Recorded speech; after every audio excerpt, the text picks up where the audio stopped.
Our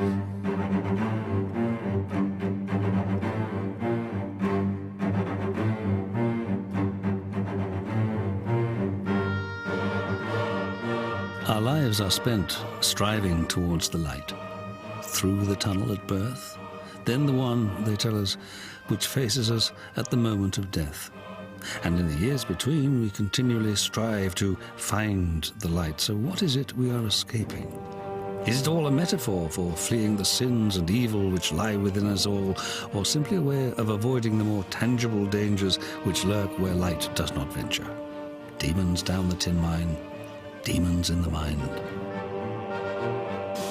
I was conceived in the little cottage next door to Llandywednac Church. The cottage was called Why Worry at the time. My father was a painter. He trained with Fleetwood Walker, and as soon as I was old enough to hold a pencil, one was put into my hand, along with brushes and paints. And I was encouraged, not to say coerced, to follow rapidly in his footsteps. And indeed, I was invited to exhibit with the Penwith Society when I was still in my early teens, actually, about 15. I am called a surrealist. Surrealism is supposed to be something that you grow out of, I'm told, but I understand it still permeates what I do. I think most people would understand that one of the greatest revolutions in human thought was psychoanalysis, and artists picked up on that in the 1920s when the Surrealists launched the Surrealist Manifesto. But artists were quickly attracted to the group and thought it would be very interesting to use the process of making art as a route into the unconscious. Why would they want to do that? Because they wanted to shock the bourgeoisie.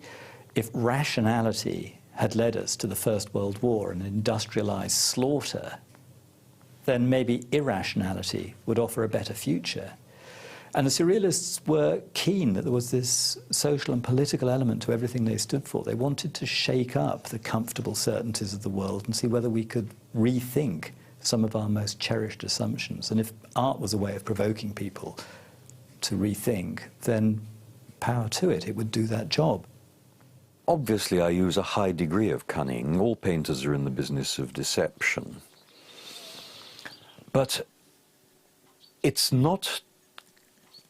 Oh, well, it is contrived, but the contrived result is to convey, oh crikey, what I feel. It would be very difficult to exclude either the moon or the sea from anything that happens here. We are so governed by that up there, dragging all that water about behind it. It's extraordinary. Caspar David Friedrich used the moon as a symbol of the risen Christ. Draw your own conclusions, really, John, because it's inescapable here.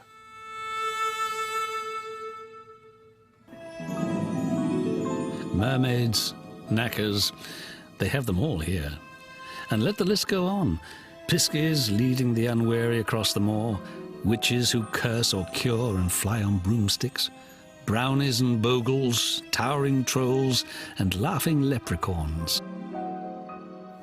When I came back to live here, the year my daughter was born, she's 16 years ago now, I realized that there was enough within 10 minutes walk of this spot to keep me occupied for the rest of my life. And then I disproved that wild statement by climbing down to Polgwydden Beach across the way there, which took 3/4 of an hour, where I then found enough to keep me occupied for the next 3 lifetimes. It's absolutely extraordinary.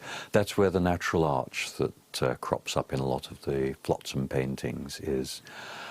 And the walking, and in the winter, sliding and slipping and stumbling through this landscape is an organic part of what I do.